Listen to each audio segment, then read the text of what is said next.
નમસ્કાર મિત્રો, આજે આપણે ટાટ હાયર સેકન્ડરી 2026ની સંભવિત મેરિટ વિશે વિગતવાર ચર્ચા કરશું. ઘણા ઉમેદવારોનો સૌથી મોટો પ્રશ્ન એ છે કે મારા આટલા માર્ક્સ આવ્યા છે તો શું મારો ચાન્સ કેટલો લાગશે? પરંતુ મેરિટ એ માત્ર માર્ક્સથી નક્કી નથી થતું. ઉમેદવારોની સંખ્યા, કેટેગરી, ભરતીની ખાલી જગ્યાઓ અને સ્પર્ધાનું સ્તર, આ તમામ બાબતો અંતિમ મેરિટને અસર કરે છે. આ પ્રેઝન્ટેશનમાં આપણે દરેક પરિબળને અલગથી સમજીને સંભવિત સ્થિતિનું વિશ્લેષણ કરીશું. સૌથી પહેલા સમજીએ કે અંતિમ મેરિટ કેવી રીતે બને છે. ઘણા ઉમેદવારો માત્ર પોતાના ટાટ સ્કોરને જ મહત્વ આપે છે, પરંતુ વાસ્તવિકતા એ છે કે અંતિમ મેરિટ 5 મુખ્ય પરિબળો પર આધારિત રહે છે. સૌ પ્રથમ ટાટ પરીક્ષામાં મેળવેલા ગુણ, બીજું શૈક્ષણિક લાયકાતનું વેઇટેજ, ત્રીજું ઉમેદવારની કેટેગરી, ચોથું ઉપલબ્ધ જગ્યાઓની સંખ્યા, તેમજ પાંચમું કુલ સ્પર્ધાનું સ્તર. આ પાંચેય બાબતોને સાથે લઈને અંતિમ મેરિટ તૈયાર થાય છે. તેથી માત્ર માર્ક્સ જોઈને કોઈ પણ ઉમેદવારનું પરિણામ નક્કી કરી શકાતું નથી. હવે વાત કરીએ, દર વર્ષે ભરતી પ્રક્રિયામાં ઉમેદવારોની સંખ્યા સતત વધી રહી છે, જેના કારણે મેરિટ ઉપર સીધી અસર પડે છે. જ્યારે ઉમેદવારો વધારે હોય અને જગ્યાઓ મર્યાદિત હોય ત્યારે સ્પર્ધા સ્વાભાવિક રીતે વધી જાય છે. આ વર્ષે પણ સ્પર્ધા મધ્યમથી વધુ રહેવાની સંભાવના છે. એટલે કે ઉમેદવારોએ માત્ર પાસ થવા કરતાં પણ મેરિટમાં આગળ આવવાનો પ્રયાસ કરવો જરૂરી છે.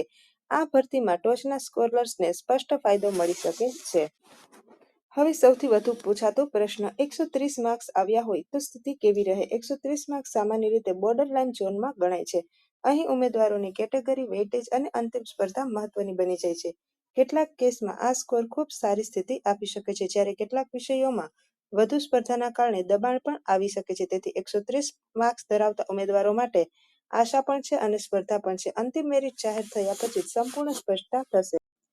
હવે વાત કરીએ 135 કે તેથી વધુ માર્ક્સ ધરાવતા ઉમેદવારની. આ સ્કોર સામાન્ય રીતે મજબૂત સ્થિતિ દર્શાવે છે. આવા ઉમેદવારો મેરિટ રેસમાં આગળ રહેવાની શક્યતા વધારે ધરાવે છે, ખાસ કરીને જ્યારે શૈક્ષણિક વેઇટેજ અને અન્ય પરિબળો માટે પણ અનુકૂળ હોય.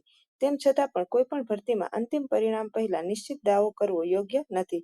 પરંતુ સ્પર્ધાત્મક દ્રષ્ટિએ 135+ સ્કોર એક સકારાત્મક સંકેત ગણાય. હવે આપણે સંભવિત ફાઇનલ મેરિટની વાત કરીએ. આ જે આંકડા છે તે અધિકૃત નથી. આ અંદાજ ભરતીની સંખ્યા, સ્પર્ધાના સ્તર અને અગાઉના ટ્રેન્ડના વિશ્લેષણ પર આધારિત છે. વાસ્તવિક મેરિટ વિષયવાર, કેટેગરીવાર અને ઉમેદવારોના પ્રદર્શન પ્રમાણે બદલાઈ શકે છે. તેથી આને માર્ગદર્શક માહિતી તરીકે જ જોવી. અંતિમ અને માન્ય માહિતી માટે અધિકૃત જાહેરાતને જ આધાર માનવો. હવે મિત્રો, તમે ટાટ હાયર સેકન્ડરીમાં કેટલા માર્ક્સ મળવાની આશા છે અને તમે કયા વિષયમાંથી ઉમેદવારી કરી રહ્યા છો? કમેન્ટમાં તમારો વિષય, કેટેગરી અને અંદાજિત સ્કોર જરૂરથી લખજો. આવા જ નવા અપડેટ સાથે ફરીથી મળીશું. ત્યાં સુધી જય હિન્દ, જય ભારત.